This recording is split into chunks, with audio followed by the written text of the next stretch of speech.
pessoal, estamos de volta em nosso estudo das cônicas, né? Agora, de fato, né? Já vimos aí na aula anterior uma breve introdução sobre o que seria uma cônica, né? As 4 possibilidades que temos quando fazemos um corte por meio de um plano nas cônicas, né?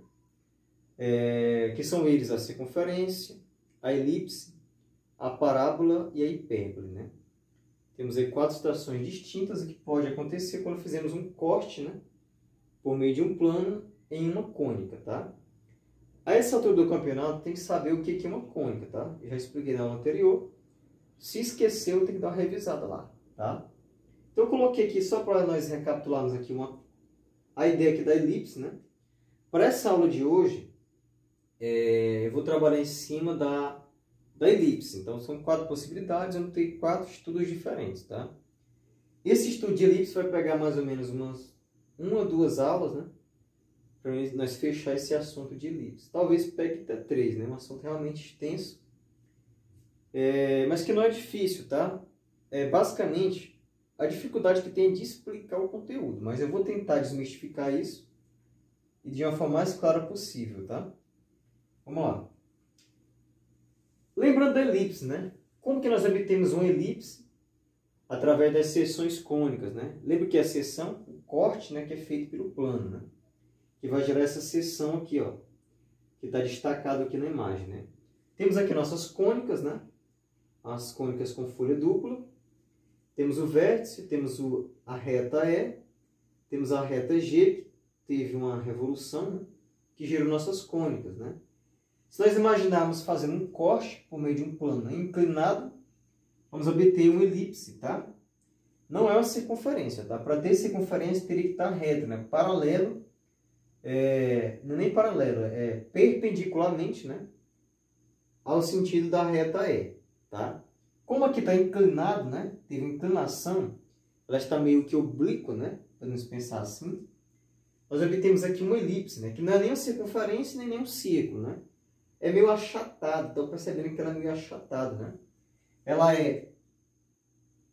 tem um comprimento maior, aqui nesse sentido, né? Tem um comprimento maior e um menor no sentido vertical, né? Então, horizontal ela vai ter um comprimento maior do que vertical. Esse é um princípio básico, né? Para tu compreender o que é uma elipse, tá? Basicamente, você lembra da bola de futebol americano, né? É mais ou menos aquele formato, né? Claro que não tem aquelas ponteiras, né? Mas faz lembrar muito a bola de futebol americano, né? Tem quase o formato da bola de futebol americano, com alguns detalhes excepcionais, né? Bom, sabendo disso, né? Vamos estudar alguns elementos, né, que fazem parte da circunferência. Mas antes disso, vamos ver a definição, né, matemática do que seria uma elipse, tá? Temos que passar a entender o que é definição para que de fato você compreenda o que é uma elipse, para que venhamos estudar mais aprofundado esse estudo das elipses, tá? Qual que é a definição matemática da elipse? É o seguinte, ó. Fixados, né, F1 e F2, né? Esse F1 e F2, pessoal, é o que chamamos de foco, tá? São chamados foco da elipse, né? Antes de eu explicar aqui, vamos explicar o que é o foco primeiro, que eu acho que é mais interessante você entender o que é um foco, né? Basicamente, né, nós temos aqui a nossa elipse, né? Ela é achatada aqui, ó, nós temos aqui, ó. Perceba que horizontalmente, né, é maior, né? Esse comprimento vertical é maior do que o comprimento horizontal é maior do que o vertical. Isso caracteriza, né, uma propriedade característica das elipses, né? O que é um foco, né? O que pode ser nosso F1, F2, né? São chamados focos da elipse, tá? Basicamente, pessoal, os pontos, né? São os pontos, né, de destaque da tua elipse. Então, o foco, né, onde tudo vai acontecer na tua elipse. Para que você entenda o que é foco, né, eu vou chamar esse aqui de F1 e esse cara aqui de F2, tá? Então, eles são nossos focos, né? Claro que os focos eles podem mudar de posição, mas a princípio vamos entender isso aqui. Eu chamei F1 e F2, são os focos da tua elipse. Uma coisa importante de saber das elipses, né, é justamente, né, a parte mais importante é os focos, né? Que são os focos que eu destaquei aqui, tá? Claro que eles podem variar de lugares, mas basicamente essa posição que mais aparece nas provas. O que tem de interessante esses focos, né? Que são pontos de destaque da tua elipse. Para que você entenda isso aqui com mais clareza, eu vou tentar simplificar isso, né? Tem um teatro lá em Salt Lake City, né? Que é um teatro muito famoso, né? Que ele foi construído, né? Deixa eu ver se consigo desenhar aqui esse teatro. Tá? O teto dele, pessoal, o teto desse teatro, né, é uma elipse, né? Como que é a arquitetura desse teatro? Deixa eu tentar simplificar para você. Né? Ele tem dois focos, né? Toda elipse vai ter dois focos, né? Dois focos básicos. Aí o que acontece, né? Ele foi construído em formato de elipse. Por que que o teto está em formato de elipse desse teatro, tá? De Salt Lake City, né? Um teatro muito famoso aí no mundo. Por causa de uma coisa. Um dos focos desse teatro está lá no palco, né? Nós temos aqui o nosso palco. E o outro foco desse teatro, né? Está lá na plateia, né? Então, o arquiteto que fez o teatro, o teto desse teatro, ele fez em formato de elipse, por dois motivos. Basicamente por isso, ó. Como tem dois focos, né? O foco F1 e o foco F2, o que acontece, né? Todo barulho que emanar do palco, né? Ele vai ser refletido, né? Em forma de som. Ele vai refletir aqui nesse foco e vai jogar para o outro foco, que no caso vai ser, ele vai refletir aqui, bater aqui e chegar na plateia. A engenhosidade desse teatro é tão interessante, né, matematicamente falando, né? Que, pessoal, por incrível que pareça, se você deixar cair um prego aqui, ó, se um prego cair aqui no palco, né? A distância aqui, ó, a distância do foco aqui desse teatro, do palco até a plateia é de mais ou menos 50 metros. Eu não estou lembrado de cabeça, mas se eu não me engano parece que é 50 ou é 500 metros, uma coisa assim. Eu acho que é 50 metros. Você pode até consultar depois, né? Então, a distância do palco até a plateia é de 50 metros. Mas se você deixar cair um prego aqui, ó, no palco, né? Você vai ouvir lá da plateia. Você vai conseguir ouvir claramente o barulho de um prego caindo no palco. Por quê? Por causa dos focos, né? Que é gerado pela elipse do telhado, né? Então, isso é uma grande função que existe na arquitetura de fazer telhados em formato de elipse, né? Então, isso mostra claramente a função dos focos, né? Então, você cai um prego aqui, ó, ele vai refletir aqui e vai gerar o barulho vai chegar até aqui, vai refletir nos focos e chegar aqui na plateia. Então, isso é uma característica das elipses que foi feita a configuração desse telhado lá nessa cidade, tá? O que acontece, né? Então, eu acho que deu para entender, né, por esse exemplo, né, a finalidade desses focos da elipse. Isso sempre acontece, tá? Quando se trata de elipse, tá? Então, fixe isso que tem dois focos, tá? Então, o que eu vou chamar de F1 e F2. Vamos voltar para o conceito aqui, ó. Fixados F1 e F2, né? O conjunto dos pontos P, tá? Esse ponto P aqui é um ponto qualquer que eu vou chamar. Tais que a distância do ponto de F1 mais a distância do ponto até F2 é igual a 2A. Pessoal, isso aqui sempre acontece, tá? A distância de um ponto até F1 e de um ponto até F2, ela vai ser sempre 2A. A medida da distância desses dois pontos é sempre 2A, tá? Isso, se acontecer isso, se der sempre 2A, isso pode ser chamado de elipse, tá? Então, sempre que isso acontece, temos uma elipse com certeza aí caracterizada. Deixa eu tentar simplificar um pouquinho mais para não ficar só na definição, tá? Olha só, eu vou colocar um ponto qualquer aqui, ó. Um ponto aqui. Deixa eu só apagar aqui, ó, as siglas para mim não perder aqui o espaço de mostrar para você, tá? Eu chamei esse ponto aqui de P, aí aqui, ó, é F1 e aqui é F2. O enunciado diz o seguinte, né? Em qualquer ponto que eu colocar, né, na minha elipse, se for uma elipse de fato, né, a distância daqui para cá, né, e daqui para cá, essa distância desse ponto até F1 e desse ponto até F2, né? Ela vai ser sempre 2A. Professor, mas o que é esse 2A? Calma que vamos chegar nessa parte, tá? Por enquanto, quero que você entenda que é 2A. Eu vou explicar mais depois o que vai ser o 2A na parte de elementos, tá? Por enquanto, só aprende isso. Professor, isso sempre acontece? Sempre. Em qualquer ponto que tu colocar na elipse, né? A distância desse ponto até os focos, né? O foco F1 e F2 vai ser sempre a mesma, vai ser sempre 2A. É uma constante, tá? Não importa o lugar. Qualquer lugar que você colocar, ó, a medida da distância vai ser sempre 2A em relação aos focos. Tudo bem? Espero que você tenha entendido, né? E se isso acontece, se dá sempre 2A, nós temos uma elipse. Essa é a definição, tá? Se tiver dúvida, isso aqui é realmente difícil de explicar. É fácil, mas é difícil de explicar. Você coloca no chat. Se não, vou apagar aqui. Vou copiar mais algumas coisas, já que a gente volta a explicar novamente, tá? Vou apagar, já que eu volto. Bom, pessoal, voltando aí, né? Vamos ver aqui agora os elementos, né? Que compreendem aí nosso estudo da elipse, tá? Isso aqui é fácil, pessoal, mas vai exigir de vocês um pouco de atenção para que vocês venham compreender, né?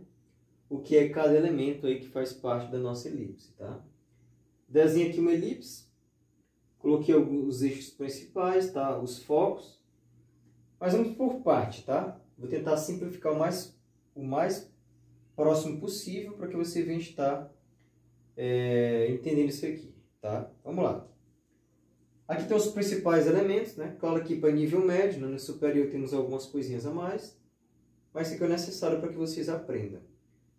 O livro de vocês nem mostra tudo isso, né? Estou vendo aqui na página 132. Nem isso aqui tudo tem algumas coisas faltando, mas eu coloquei um curso completo para que você venha estar aí aprofundado nesse tema, tá? Temos os focos, né? Que eu já falei agora há pouco. Os nossos focos são F1 e F2, tá? A nomenclatura, né? Ela pode variar de livro, né? Mas basicamente na literatura ela vai falar muito de F1 e F2, tá? Pode variar, deixa eu ver o livro de vocês. No livro de vocês também é F1 e F2, tá? Então segue aí o livro de vocês, tá bom? Então ó, nós temos nossos focos, né? Eu falo isso porque tem literaturas, né, que vai colocar outra letra, né? Vai ter outras letras aqui para mudar o nome de foco, mas isso não importa, né? O que importa é saber o que é o foco. Temos dois focos, né? Na elipse. O foco é F1 e o foco é F2. Já mostrei para vocês, né? Está até destacado aqui. Temos os vértices, né? O que são os vértices, né? Nós temos aqui, ó, o vértice aqui maior, né? O vértice A1, o vértice A2, e temos o vértice B1 e o vértice B2, tá? São os vértices da tua elipse. Temos o que mais aqui? O eixo maior, tá? O A1. Do A1 ao A2, o eixo maior. É visível, é perceptível que esse cara aqui é maior do que esse outro eixo aqui, ó. Esse é o eixo maior e esse aqui é o eixo menor. Tudo bem? Meu desenho ficou um pouco meio bagunçado, mas dá para perceber que esse cara aqui, o eixo maior, esse eixo que é maior em relação a esse, tá? A1, A2, né? É maior do que B1 e B2, tá? É o que está mostrando aqui, ó. Eixo maior de A1 a A2. Outra coisa, né? A medida do eixo, né? Já falei para vocês que é 2A, tá? Então, ó, se esse eixo aqui de A1 até A2 mede 2A, né? Então significa que esse lado aqui, ó, mede A. Deixa eu colocar aqui, tá? Aqui é A e aqui é A. É perceptível, né? Já que estão dividindo em duas partes, né? Então aqui A mais A vai dar 2A. Tá? Que é a medida aqui do eixo maior. O eixo menor, né? Ele também tem suas divisões, né? Tem duas divisões idênticas, que vai medir 2B. Então se aqui é B, né? Esse pedaço aqui, ó. Deixa eu destacar aqui. Se aqui é B, aqui também vai ser B. B mais B, 2B. Tá?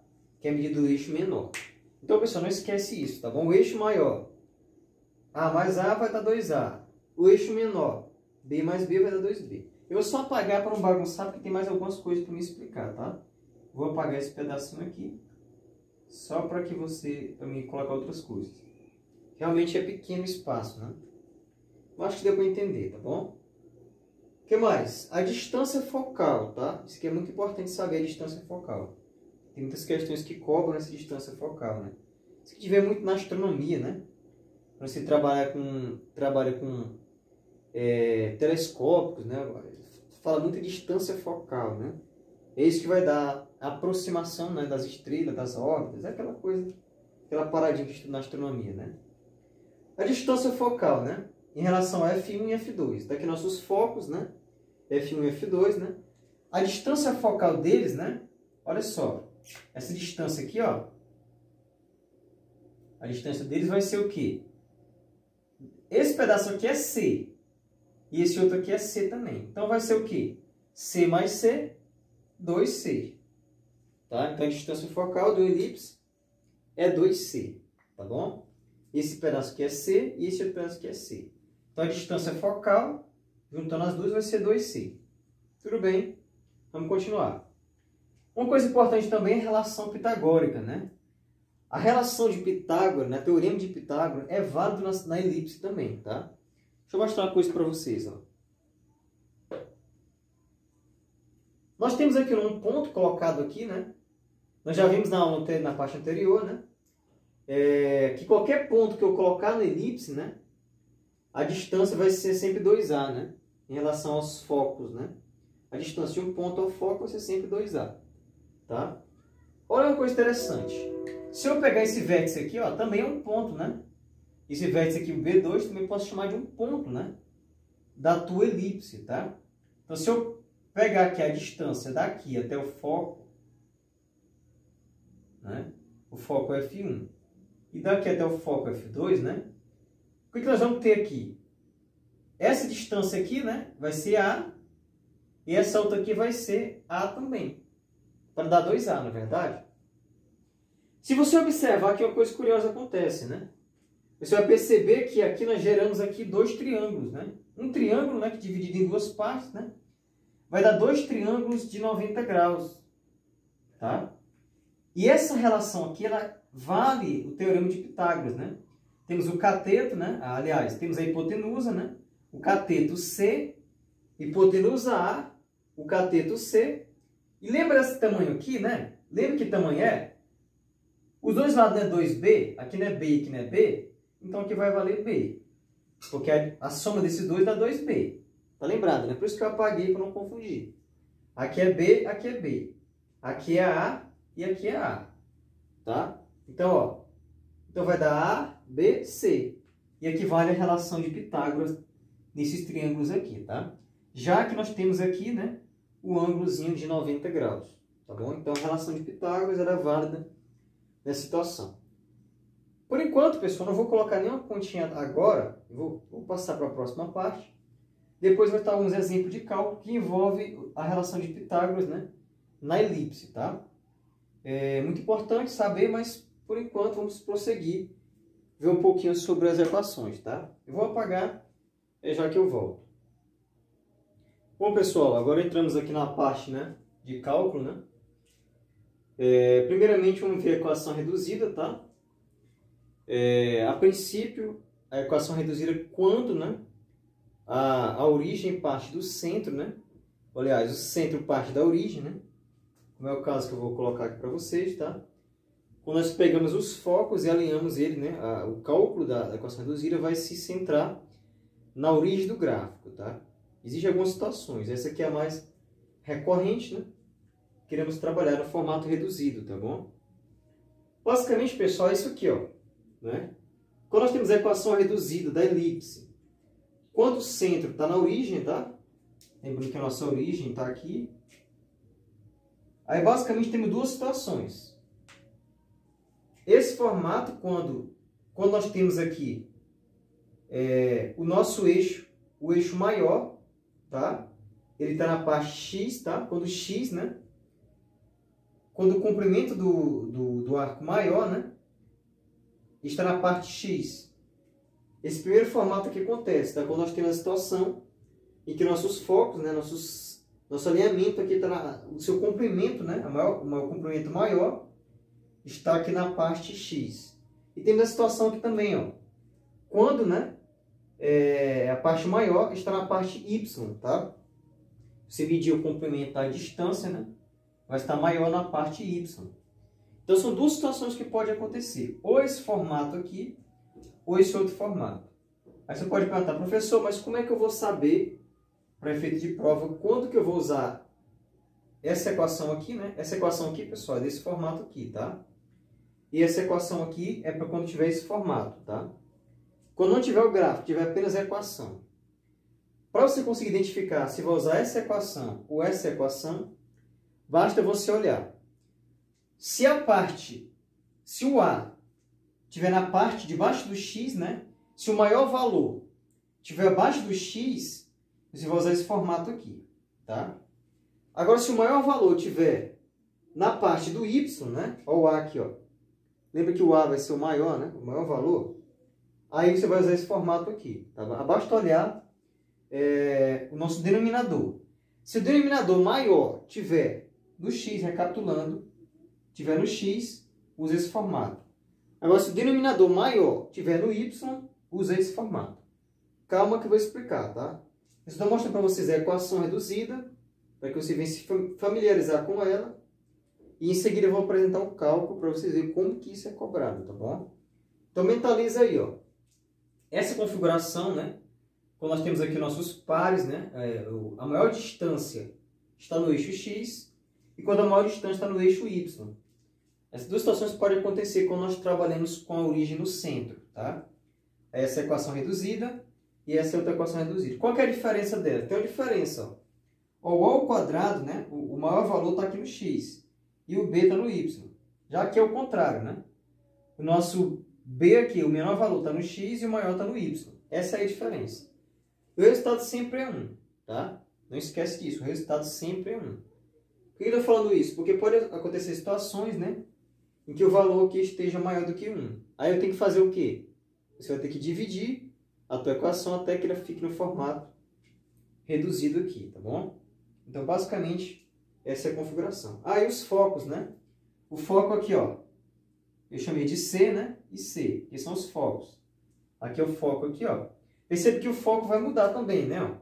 Quando a parte maior está no X, os focos ficam no sentido ali horizontal. Quando, né, os focos estão no Y, né? Vai estar aqui na parte vertical. Então tem que perceber, tá? Ó. É como se fosse uma mudança, né? Uma rotação aqui do meu gráfico. Então fique esperto, porque a localização dos focos, né? Ele pode variar dependendo do formato do gráfico, tá? Mentaliza aí. Eu vou apagar e vou trazer um exemplo de como que isso pode cair na prova, tá? Vou apagar, só um instante. De volta, pessoal, apaguei aqui essa parte aqui, tá? Coloquei um exercício aqui para vocês verem como que isso pode acontecer, tá? Pode cobrar. Bem básico, tá?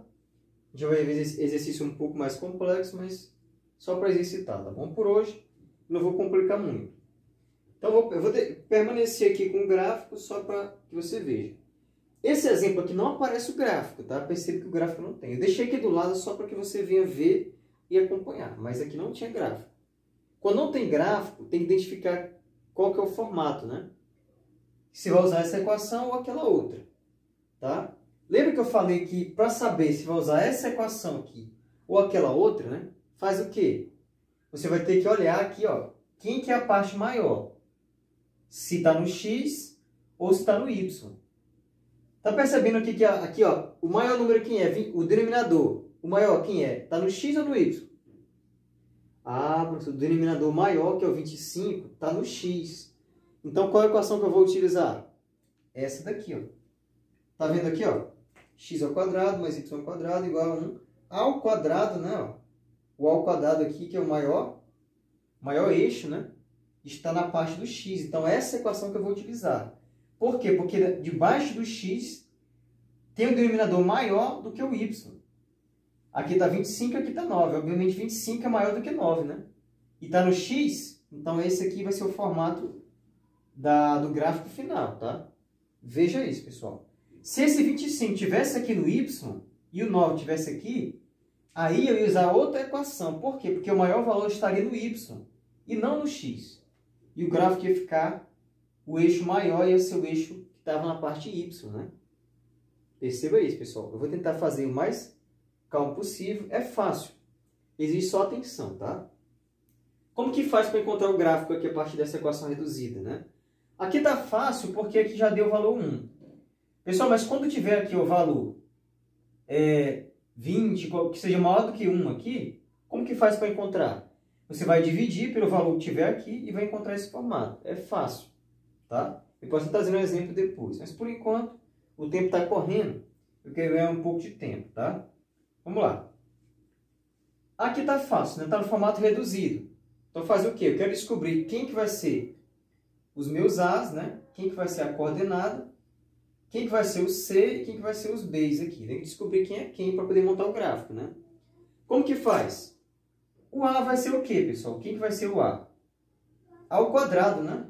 Aqui embaixo do X, né? Tá ao quadrado. Como aqui está 25, né? Então vai ser aqui 25. Extrai aqui o quadrado, né? Que está quadrado, passa para o outro lado, vira raiz, né? Vai ser, ó, mais ou menos a raiz quadrada de 25, né? Então, A vai ser mais ou menos 5. Como a distância não pode ser negativa, então vamos considerar que vai ser 5. Então, o valor do A vai ser 5, tá? Tudo bem? Então, aqui já é a minha resposta aqui. E agora? Encontrei o valor do A. E o B? O B está onde aqui no gráfico? Ó, o B não está embaixo do Y? Então, esse cara aqui vai ser o B, ó. Então, o B vai ser o quê? B ao quadrado, né? Ó, B ao quadrado vai ser o quê? Não tem 9 aqui embaixo? Esse 9 ao quadrado. É a mesma situação desse, né? Então, vai ser o quê? A raiz de 9, né? Opa, esse quadrado aqui não tem. É assim, tá? B ao quadrado igual a 9. Então, qual que é a raiz de 9? Não é 3? Mais ou menos 3, mas como distância tem que ser positivo, vamos considerar aqui 3, tá bom? Então, o A é 5 e o B é 3. Tá faltando quem agora? O C, né? Os nossos focos, né? Agora usa a relação de Pitágoras. Lembra dela? Então, ó, A ao quadrado é igual a B ao quadrado mais C ao quadrado. Olha que fácil, né? A ao quadrado vai ser o quê? 5 ao quadrado é igual, né? B ao quadrado, que é 3 ao quadrado, mais C ao quadrado. 5 ao quadrado é 25, que é igual a 9, né? Mais C ao quadrado. O espaço aqui é realmente pequeno, mas vai dar para fazer. Então, C ao quadrado vai ser o quê? Né? Vamos pegar aqui, ó, o 9 passar para o outro lado, vai subtrair do 25, né? Vai ficar o quê, ó? 25, né? Menos 9. Deixa eu colocar aqui. C ao quadrado vai ser 25 menos 9, vai dar 16. Então, ó, extraindo aqui a raiz, C vai ser o quê? 4, né? Ó, quando o 2 passa para lá, vai extrair a raiz. Então, C vai valer 4. Pronto, pessoal, encontramos aqui a nossa, o A, o B e o C. Como que vai ficar aqui, ó? Deixa eu só apagar para você ver como que coloca aqui, ó. Que é o C, né? O C deu quanto? Aqui, ó. Deu 4, não foi? Então, aqui vai ser menos 4, tá? E aqui vai ser 4. Porque tem que ter dois focos, lembra sempre. Então, vai ser um menos 4, outro vai ser 4. Como C deu 4, o A, né? O nosso A vai ser o quê, ó? Tem menos A e A. O A não deu 5, então esse ponto aqui vai ser o 5 e aqui vai ser, aliás, o menos 5 e aqui vai ser o 5. E o B, né? Aqui vai ser 3 e aqui vai ser menos 3, tá? Pronto, montamos aqui nosso gráfico. Então, vai ficar esse formato. O que pode perguntar na prova também, né? E pode perguntar assim, qual que é o comprimento do eixo maior? Aí, o que é eixo maior mesmo? Se não lembra o que é eixo maior, tem que revisar a aula anterior. Aliás, voltar um pouquinho, né? Que eu expliquei nessa aula ainda, né? Então, qual o comprimento do eixo maior? Aqui tem 5, aqui tem 5, né? Vai ser 10. Qual que é o comprimento do eixo menor? Aqui é 3, aqui é 3, né? 3 mais 3, 6. Ah, qual que é o comprimento aí dos focos, da distância focal? 4 e 4, vai ser 8. A distância focal vai ser 8. Tá entendendo como é que calcula? Pessoal, é isso, tá? Eu não vou explicar mais exemplo porque o tempo está correndo, vai ficar muito grande esse vídeo. Mas se tiver dúvida, eu posso trazer outro exemplo depois aí em outra aula, tá? Vocês podem pedir aí. Mas é isso, pessoal. É isso aqui que vai acontecer. Deixa eu só colocar um exemplo aqui. Não vou calcular não, porque vai demorar. Um exemplo que pode parecer assim, ó. Ó, só para mostrar para vocês que pode parecer assim. 9x² mais 4y² igual a 36. Pode parecer assim, ó. Aí tem que transformar em formato reduzido, né? Como que faz mesmo? Então vai pegar aqui, ó, é 36. Então vai dividir todo mundo por 36, né? Divide tudo aqui, ó, por 36. Vai dar o quê? 9x² por 36. Mais 4y² por 36. 36 por 36 deu 1. Percebe que deu 1? Então, quando deu 1 já fica fácil, né? Aí tu pode simplificar aqui, né? Esse por esse e esse por esse, que vai dar o quê? 9, dá para simplificar por 9, né? Vai dar x². 36 por 9 vai dar 4, né?